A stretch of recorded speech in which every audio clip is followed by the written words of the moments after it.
নমস্কার শ্রোতা বন্ধুরা, রিসাইটেশন অ্যান্ড মোর চ্যানেল থেকে আমি স্বাতী।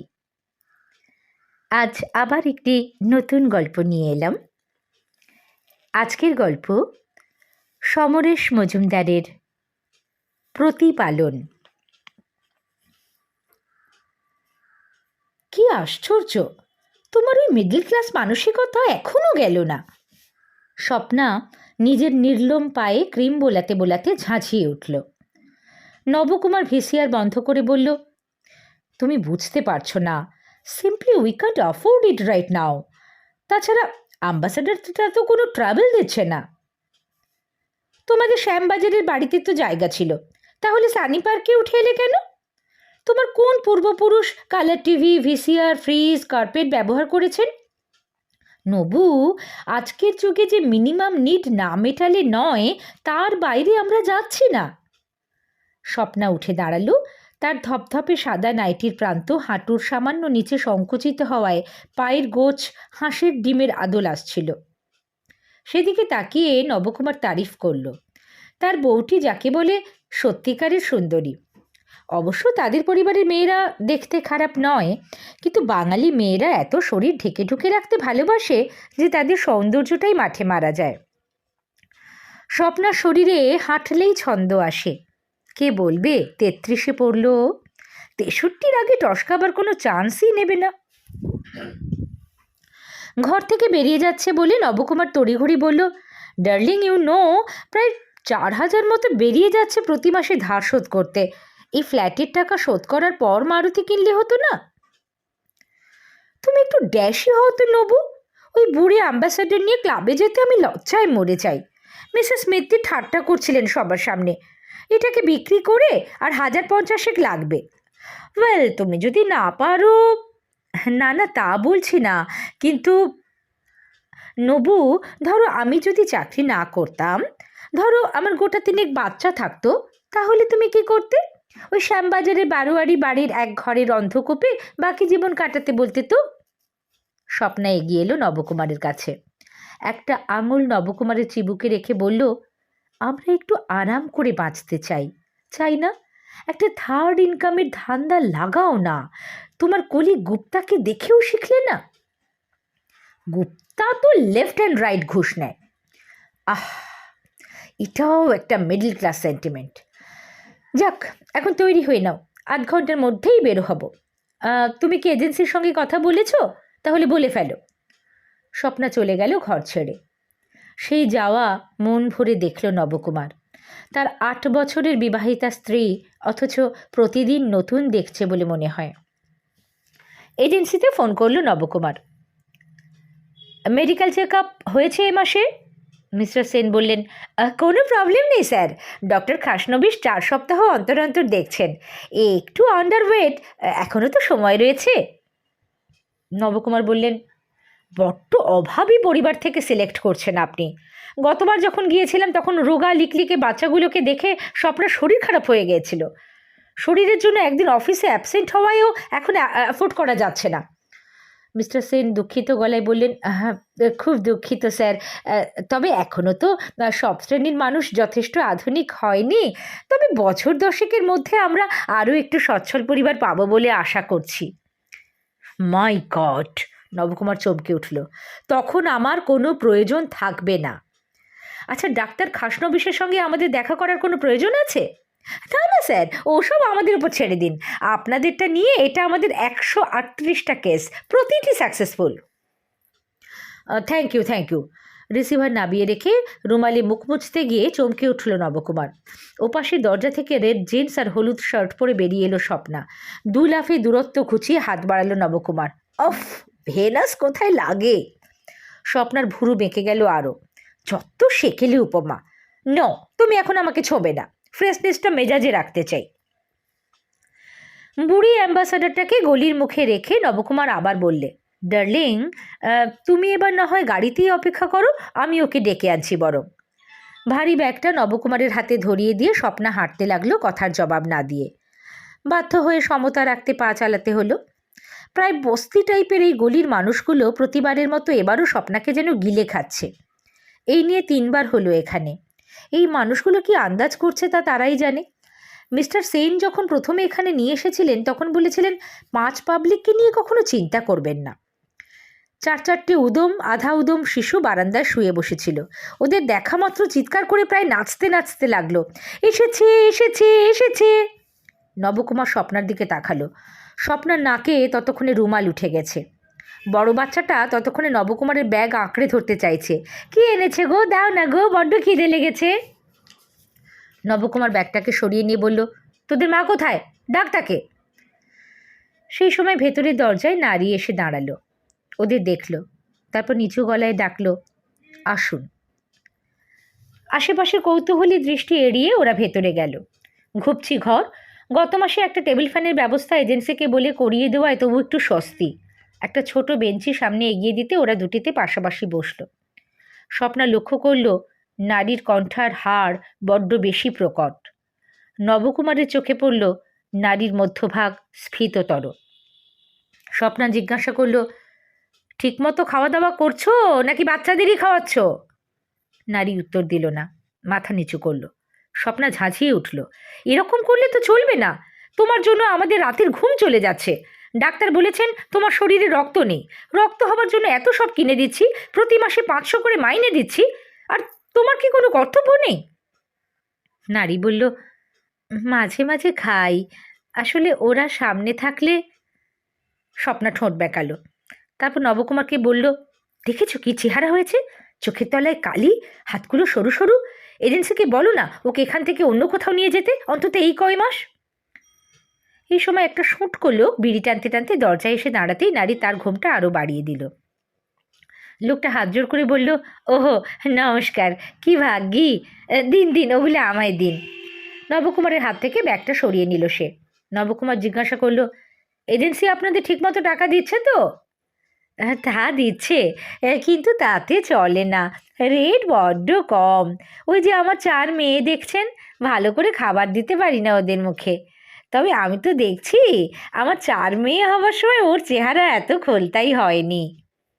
নবকুমার স্বপ্নার দিকে তাকালো কথাটা শুনে। স্বপ্না সেটা উপেক্ষা করে বলল, শোনো, পেট ভরে খাবে, রাত্রে আর দুপুরে ঘুমোবে। এখন কিছুদিন ঘরের কাজকর্ম করতে পারো, কিন্তু পরের মাসে মেডিকেল চেক আপে যেন ইমপ্রুভমেন্ট দেখতে পাই। আর এই ব্যাগে কমপ্ল্যান আপেল আঙুর আছে, কাউকে না দিয়ে নিজে খাবে, বুঝলে? নারী ঘাড় নেড়ে হ্যাঁ বলতেই ওরা বাইরে বেরিয়ে এলো। স্বপ্না নিচু গলায় নবকুমারকে কিছু বলতেই সে নারীর স্বামীকে একপাশে ডাকলো। দেখুন মশাই, কিছু হলে তো আমরা এজেন্সিকে ধরবো, কিন্তু 50টা টাকা আলাদা রাখুন। আপনি একটু যত্ন করবেন, ওজন আর রক্ত বাড়াতেই হবে ওর। শুটকো লোকটি হাত কচলালো। হ্যাঁ, আপনারা অনর্থক চিন্তা করছেন, 4 টাইমস এক্সপেরিয়েন্সড, কোনো অসুবিধে হবে না, দেখবেন। নবকুমার বলল, আর একটা কথা, উনি নার্সিংহোম থেকে না ফেরা পর্যন্ত ওকে আপনি কোনোভাবে বিরক্ত করবেন না, বুঝতে পেরেছেন? আমি বিরক্ত করি না তো। হ্যাঁ গো, দাঁড়ান দাঁড়ান, চেঁচাচ্ছেন কেন? বিরক্ত মানে স্বামী স্ত্রীর সম্পর্কের কথা বলছি। ও, তা সেসব তো চুক্তির মধ্যে ছিল না। লোকটি মাথা নাড়তে লাগলো। ছিল না? না, সেনবাবুকে জিজ্ঞাসা করবেন। কিন্তু আমার স্ত্রীর ইচ্ছা পূর্ণ করব, কিন্তু 50 বেশি পড়বে মাসে। ঠিক আছে ঠিক আছে। গাড়িতে ওঠার পর নাক থেকে রুমাল সরালো স্বপ্না। এই এজেন্সিটা খুব বাজে, তোমার পছন্দের উপর ভরসা করেই অন্যায় হয়েছিল আমার। নবকুমার গাড়ি চালাতে চালাতে ঢোক গিলল। কিন্তু ওদের তো খুব নাম, ছাই নাম। হাতে হাড় জিরে জিরে আধবুড়িটাকে জোগাড় করেছে। গত মাসে যা দেখেছি তার চেয়েও শরীর ভেঙেছে। এইভাবে চললে নার্সিংহোমে যাওয়ার আগেই। তখন আমি কি করব, কাকে নিয়ে থাকবো? প্রায় ডুকরে উঠল স্বপ্না। বাঁ হাতটা ধীরে ধীরে স্বপ্নার কাঁধে রাখলো গাড়ির স্পিড কমিয়ে নবকুমার। ওহ, নার্ভাস হয়েও না ডার্লিং, শুনেছি আমার ঠাকুমা হাড় জিরজিরে অবস্থায় 10 বার সক্ষম হয়েছিলেন। এক ছটকায় সরে গেল স্বপ্না। ওই পেডিগ্রি বলেই তো তোমার এই অবস্থা। মারুতি এসে গেল সানি পার্কের গ্যারেজ থেকে। বুড়ি অ্যাম্বাসাডারটাকে 40,000-এ বিদায় করবার পরও মাসে আরও 1,500 আয় কমে গেল নবকুমারের। এখন সকালে চা এবং ব্রেকফাস্ট ছাড়া কিচেনের আর কোনো ব্যবহার হয় না। দুপুরে লাঞ্চ যে যার অফিসে, রাত্রে ক্লাবে সই করে ডিনার। সামনে অবশ্য নার্সিংহোমের একটা বিরাট খরচ আসছে। স্বপ্নার বাসনা নার্সিংহোমটা যেন খানদানি হয়। ডাক্তারের সঙ্গে সে ব্যবস্থা করে ফেলেছে। এজেন্সিকে যে টাকা দিতে হচ্ছে নার্সিংহোমকে তার চেয়ে কম নিচ্ছে না। পরের মাসে স্বপ্না যায়নি, একাই ঘুরে এসে রিপোর্ট দিয়েছিল নবকুমার। নারীকে এবার একটু স্বাস্থ্যবতী মনে হয়েছিল তার। নিতম্ব এবং বুকের ভার যেন একটু বেড়েছে। কথাটা শোনার পর স্বপ্না বলেছে, তোমার আর যাওয়ার দরকার নেই, মিস্টার সেনই যা করার করবেন। যেহেতু স্বপ্না এখন অত্যন্ত উদ্বিগ্ন, রাত্রে ভালো ঘুম হচ্ছে না, তাই ও নিয়ে আর কোনো প্রশ্ন করেনি নবকুমার। আজ রাত্রে সমস্ত হৃদয় জুড়ে কল্লোল। কি করবে বুঝে উঠতে পারছে না সে। নতুন ফ্ল্যাটের ব্যালকনিতে দাঁড়িয়ে ঘন ঘন সিগারেট খাচ্ছিল নবকুমার। আগামীকাল সকালেই অপারেশন। ডাক্তার কোনো রিস্ক নিতে চাইছেন না। নারীকে পরিচ্ছন্ন করে নার্সিংহোমে ভর্তি করা হয়েছে গতকাল, কিন্তু প্রসব বেদনার কোনো লক্ষণ দেখা যাচ্ছে না। স্বপ্নও চেয়েছিল সিজার হোক, ভূমিষ্ঠ হওয়ার সময় শিশু যে কষ্ট পায় তা ওই নারীর কারণে হোক, সেটা সে চাইছে না। কিন্তু নারীর শরীরে রক্তাল্পতা, রক্তচাপ প্রতিকূল বলে দ্বিধাগ্রস্ত ছিলেন ডাক্তার। এজেন্সির মিস্টার সেন অবশ্য মনে করিয়ে দিয়েছেন, স্বাভাবিক প্রসবের সময় প্রসূতির ক্ষতি হলে কোনো দায়িত্ব নেই, কিন্তু সিজারের কারণে যদি কিছু হয় তাহলে সম্পূর্ণ ক্ষতিপূরণ করতে হবে। স্বপ্না বলেছিল, নিজে হলে তো আমি সিজারই চাইতাম, ওর বেলাতেও তাই হোক। অতএব ডাক্তার ঝুঁকি নিচ্ছেন।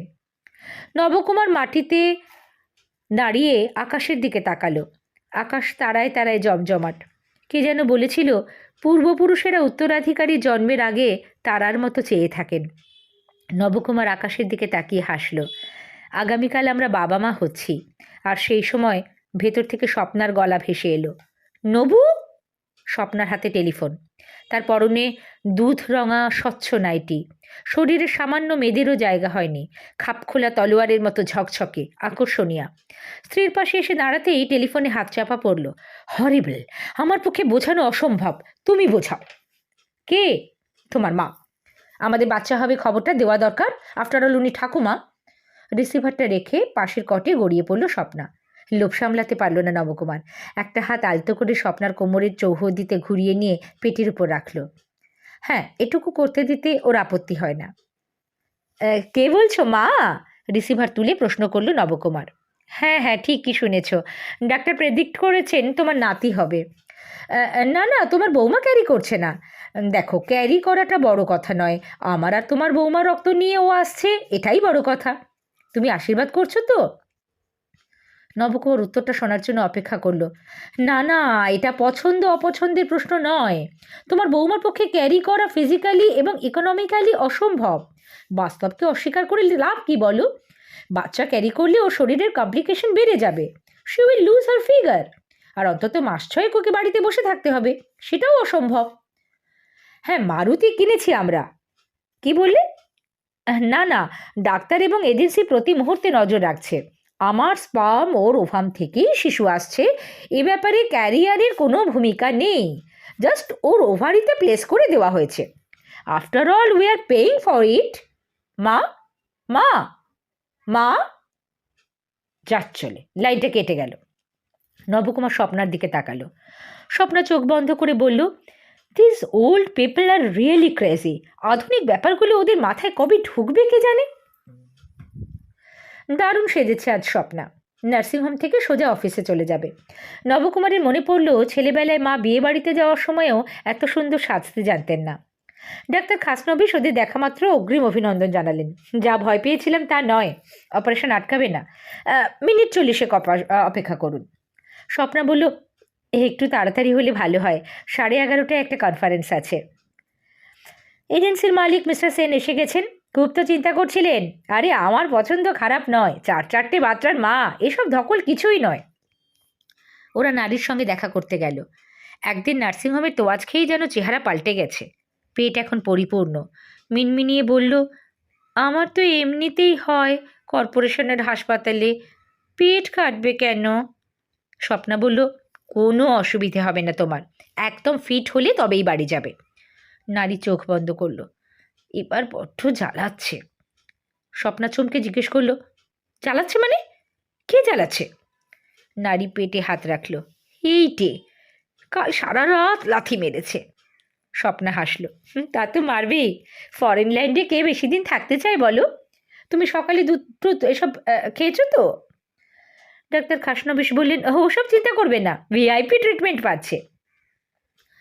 স্বপ্নার বুকে ঢিপ ঢিপ। নবকুমারের হাতুড়ি পড়ছিল। অপারেশন চলছে। নবকুমারকে মিস্টার সেন বললেন, ওর স্বামী এসেছে, বাইরে থাকতে বলেছি। ও, নবকুমার কি বলবে ভেবে পেল না।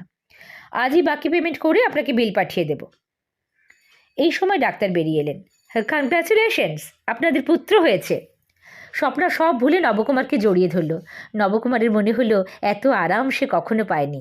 স্বপ্না ছিটকে এলো ডাক্তারের কাছে। আমার ছেলেকে দেখবো ডাক্তারবাবু? ডাক্তার বললেন, দাঁড়ান দাঁড়ান, ওয়াশ করানো হচ্ছে, 8 পাউন্ড ওজন, রিয়েলি হেলদি। নারীর চেতনা খুব দ্রুত ফিরে এলো। সে মুখ ফিরিয়ে নার্সকে দেখতে পেয়েই ডাকলো, আচ্ছা আমার কি হয়েছে? নার্স গম্ভীর গলায় জবাব দিল, ছেলে। নারীর মুখে স্বর্গীয় আনন্দ ফুটে উঠল। তার শরীর মন্থন করে একটি শব্দ বেরিয়ে এলো, আহ। নার্স চমকে মুখ ফেরালো। কি হলো? নারী বলল, পরপর 4টে মেয়ে হওয়ায় সবাই আমাকে খুব বদনাম দিচ্ছিল। এবার তো ছেলে হলো। হলো তো। আমার ছেলেকে নিয়ে আসুন, একটু দেখব। নার্স দোনামনা করল। তারপর পাশের ঘর থেকে শিশুকে তুলে এনে নারীর সামনে ধরল। অপলক নারী তাকে দেখল। তার মুখে ঈশ্বর তখন নিজের শ্রেষ্ঠ সুখের ছবি আঁকবার চেষ্টা করছিলেন। নার্স বলল, দেখা হলো? নারী আলতো আঙুলে কোনো মতে শিশুকে স্পর্শ করে বলল, নাকটা আমার মতো হয়েছে। ডক্টর খাসনবিশ বললেন, এভরিথিং অল রাইট, তবে আমি শিশুকে আর 2 দিন নার্সিংহোমে রাখতে চাই। একটু আগেই নবকুমার এবং স্বপ্না সন্তান দর্শন করে এসেছে। দুজনেই আবেগে টকবক করছে এখন। ডাক্তারের কথা শুনে স্বপ্না আঁতকে উঠল। ওমা, কেন? No doctor, I am dying for him. এখনই নিয়ে যাই। 2 দিন ধৈর্য ধরুন না, ততদিনে পৃথিবীর সঙ্গে অভ্যস্ত হয়ে যাক। কেমন দেখলেন? হ্যাঁ, একদম স্বপ্নার মুখ বসানো, নবকুমার জবাব দিল। মাতৃমুখী পুত্র সন্তান সুখী হয়, ডাক্তার জবাব দিলেন। নাকটা কিন্তু ওর মতো, ওদের বংশের যা ধারা, স্বপ্ন বলে উঠল। রংটা কেমন হবে ডক্টর? আমার খুব ভয় করছে। ভয় করছে কেন? মানলাম আমার আর নবুর ক্রিয়েশন, কিন্তু এনভায়রনমেন্টের একটা প্রভাব আছে তো। 10 মাস ওই রোগা অশিক্ষিত মেয়েটার শরীরে থেকে ও আবার না কোনো ব্যাড হ্যাবিট আর্ন করে বসে। স্বপ্না শিউরে উঠল। ডাক্তার হাসলেন। শিশু ভূমিষ্ঠ হবার আগে একমাত্র মা বাবার রক্তের কাছেই ঋণগ্রস্ত থাকে। ওই 10 মাস তার স্মৃতি তো চিরদিনের মতোই অন্ধকার। যেমন ধরুন, নার্সারিতে গেলে দেখতে পাবেন বীজ থেকে চারাগাছ তৈরি করতে একটা টেম্পোরারি বেডের প্রয়োজন হয়। এইটা সেই রকম। 2 দিন পরে আপনাদের সন্তান আপনারা নিয়ে যাবেন। আপনারা যেভাবে মানুষ করতে চাইবেন তাই হবে। নার্সিংহোম থেকে বেরিয়ে আসার মুখে ওরা দাঁড়িয়ে গেল। সেই শুটকো লোকটা বিড়ি টানছে। ওদের দাঁড়াতে দেখে এগিয়ে এলো। সেন সাহেব বলে গেলেন ভালো আছে, আপনাদের সঙ্গে কথা হয়েছে? স্বপ্না বেমালুম জবাব দিল, না, ডাক্তার নিষেধ করলো, ঘুমোচ্ছে। ও, ছেলে হয়েছে শুনলাম। লোকটা হাসল। হ্যাঁ, নবকুমার বলল, আমরা সব টাকা পয়সা মিটিয়ে দিচ্ছি, তুমি ওকে সুস্থ হলে নিয়ে যেও। আচ্ছা, চলি ভাই। হ্যাঁ, তা তো যাবেন, কিন্তু এদিকে যে একটা মুশকিল হয়ে গেল। কি মুশকিল? পেট কাটতে বললেন কেন? একবার পেট কাটলে 2 বছরের মধ্যে পেটে বাচ্চা নেওয়া যায় না। শুনছি সামনের বছর থেকে রেট ডাবল হয়ে যাবে। 1 বছর বেকার থাকবো। এই ক্ষতিপূরণটা আপনারা করে দেবেন। লোকটা হাত কচলালো। নবকুমার স্বপ্নার দিকে তাকালো। স্বপ্না বলল, তুমি আবার ওকে ক্যারি করাবে? হ্যাঁ, সেই জন্যেই তো আমরা আছি। বেশ, আমি মিস্টার সেনের সঙ্গে কথা বলবো। ওরা দ্রুত মারুতিতে উঠে বসলো। লিফটম্যান একটা কিশোরীকে দিয়েছে, সে শিশুকে দেখাশোনা করবে ওরা বাড়িতে থাকলে। অফিসে বের হবার সময় মিসেস পালিতে ক্রেশে দিয়ে যাবে ওকে, ফেরার সময় নিয়ে আসবে। সমস্যা হলো মিসেস পালিত 2 মাসের নিচে বাচ্চাদের রাখেন না। এই 2 মাস কি করা যায়? 12 বছরের দক্ষিণ 24 পরগনার কিশোরীকে স্বপ্না বারংবার জিজ্ঞেস করেছে সে 2 মাস ম্যানেজ করতে পারবে কিনা। কিশোরী মাথা নেড়েছে। গ্রামের বাড়িতে সে কত শিশুকে ঘুম পাড়িয়েছে। স্বপ্না অবশ্য তাতে ভোলার পাত্রী নয়। সে ডক্টর খাসনবিশের কাছ থেকে শিশুর পরিচর্যা পদ্ধতি বিস্তারিত লিখে নিয়ে এসছে। শনি রবিবার তার ছুটি থাকে, অতএব শনিবার সকালেই শিশুটিকে নিয়ে আসা হলো। বাড়িতে যেন উৎসব। নতুন ফ্ল্যাটে শিশুর কান্না, স্বপ্নার ব্যস্ততা নবকুমারের খুব ভালো লাগছিল। স্বপ্না সমস্ত শরীর একটা সাদা অ্যাপ্রনে জড়িয়ে পাতলা করে বেবি ফুড গুলে শিশুর মুখে বোতলটা ধরে বলল, সোনামণিটা খেয়ে নাও। শিশু দুবার ঠোঁট ফোলালো, জিভ ছোঁয়ালো এবং ঘুমিয়ে পড়ল। স্বপ্না খুব নিরাশ হলো। নবকুমার বলল, ডার্লিং, ঠিক তোমার স্বভাব পেয়েছে। তুমি যেমন খাবারের নামে আটকে ওঠো। স্বপ্না বলল, ডোন্ট বি সিলি, আমাকে ফিগার রাখতে হয়, একে তো খাওয়াতেই হবে। একটু পরে চেষ্টা করব। কি মিষ্টি দেখতে না? কোলে নিও না, তোমার শাড়ি নষ্ট করবে। করুক। স্বপ্না আরও ঝুঁকে পড়ল। 3টে নাগাদ ডক্টর ছুটে এলেন। স্বপ্না উদ্ভ্রান্ত। নবকুমার কি করবে ভেবে পাচ্ছে না। শিশুটিকে দেখে ডাক্তার বললেন, একটু ভুল হয়ে গিয়েছে। দুজনেই একসঙ্গে জানতে চাইল, কি? নার্সকে বলে দেয়নি যে ওকে যেন মায়ের দুধ না খাওয়ায়। এই কদিনে সেই অভ্যেসটা হয়ে যাওয়ায় ও বেবি ফুড খেতে চাইছে না। স্বপ্না এবং নবকুমার পরস্পরের দিকে তাকালো। এই সময় বাচ্চাটা কোকিয়ে কেঁদে উঠতেই কিশোরী বোতলটা মুখে ধরতেই সে প্রতিবাদ করলো। এখন আর ওর কান্না থামছেই না। স্বপ্না পাগলের মতো ডাক্তারকে একটা রাস্তা বের করতে বলল। এত কষ্টের সন্তান যদি না খেয়ে মরে যায় তাহলে? ডাক্তার খাসনবিশ বললেন, ব্রেস্ট মিল্ক আর বেবি ফুড একসঙ্গে অভ্যেস করতে হবে। প্রথমটাকে বন্ধ করলে তখন দ্বিতীয়টা খেতে আপত্তি করবে না। দেখি কি করা যায়। আপনি বরং একবার এজেন্সিকে ফোন করুন। নবকুমার মিস্টার সেনকে ধরল। একটি মেয়ে দিন যে আমাদের বাচ্চাকে খাওয়াতে পারবে, মানে বুকের দুধের দরকার। মিস্টার সেন টেলিফোনে বললেন, দিনে 20 টাকা করে দিতে হবে। তাই সই। স্বপ্না বলল, বলে দাও একটু ভদ্র সভ্য যেন হয়। মিস্টার সেন শুনে বললেন, নিশ্চয়ই নিশ্চয়ই, হে রেওয়াজ তো চিরকাল এদেশে আছে। দরজা খুলে শুঁটকো লোকটাকে দেখে চমকে উঠল নবকুমার। কি ব্যাপার? বুকের দুধ দরকার, সেন সাহেব বলেছেন। হ্যাঁ, কিন্তু হাঁটাচলা করছে, সেলাই কেটে দিয়েছে যখন, তখন ওকেই নিয়ে এলাম। নবকুমার দেখল নারী কিছু দূরে জড়সড় হয়ে দাঁড়িয়ে। অগত্যা সে ভেতরে আসতে বলল। স্বপ্না জিজ্ঞাসা করল, এত বড় অপারেশনের পর হাঁটাচলা করছো? শুটকো বলল, গরিব মানুষের সব করতে হয়। শিশু মাতৃদুগ্ধের স্পর্শ পেতেই আপ্লুত হলো। স্বপ্না ঝাঁঝিয়ে উঠল, নবু, অন্য ঘরে যাও। নবকুমার দ্রুত পাশের ঘরে চলে গেল। স্বপ্না তাকে অনুসরণ করল। একে পাঠানো উচিত হয়নি। নিজের ছেলে বলে ক্লেম না করে বসে। ব্রেস্ট মিল্ক দরকার যে। নবকুমার বিড়বিড় করল, কনসিভ না করলে যে শরীরে মিল্ক তৈরি হয় না। না হলে তো তুমি। নবু, ধমকে উঠল স্বপ্না, বড্ড স্ল্যাং বলছো তুমি আজকাল। শিশু ঘুমিয়ে পড়লে শুটকো বলল, এবার আমরা উঠি। আবার কখন আসবে? রাত্রে তো আসা সম্ভব নয়, তাহলে তোকে রেখে যেতে হয়। কিন্তু মাঝে মাঝেই দরকার পড়বে যে। তা হবে, তবে খাওয়া পড়া ছাড়া 24 ঘন্টা ডিউটি করলে 40 টাকা করে পড়বে, জানিয়ে দিয়ে শুঁটকো চলে গেল। নারীর থাকার ব্যবস্থা করে দিল স্বপ্না। শুধু খাওয়ানোর সময় ছাড়া নারী যেন বাচ্চার কাছে না আসে জানিয়ে দিল। মধ্যরাত্রে শিশু কেঁদে উঠতেই নবকুমার লাফিয়ে বিছানা ছাড়ল। ও পাশের বিছানায় শোয়া স্বপ্না জিজ্ঞাসা করল, কোথায় যাচ্ছ? ও কাঁদছে। স্বপ্না এবং নবকুমার শিশুর পাশে এসে দাঁড়ালো। দুটো মুষ্টিবদ্ধ হাত। শিশু কেঁদেই চলেছে। স্বপ্না বলল, আজ 5 বার খেয়েছে, ওর সঙ্গে কন্ট্রাক্ট 5 বার খাওয়াবার। এ তো দেখছি সর্বভোগ। নবকুমার বলল, নিশ্চয়ই খিদে পেয়েছে তাই কাঁদছে, ওকে ডাকো না। স্বপ্না পাশের ঘরে ঢুকে দেখল নারী অঘোরে ঘুমোচ্ছে। তাকে জাগিয়ে প্রস্তাবটা নিবেদন করতে সে মুখ ফেরালো। ছিবড়ে করে দিল, ছিবড়ে করে দিল। মানে? হকচকিয়ে গেল স্বপ্না। এর আগে 4-4টে আমায় ছিবড়ে করেছে। ওদের মুখে তো বুকের দুধ ছাড়া কিছু দেওয়ার ক্ষমতা ছিল না। হেও আমাকে শেষ করবে।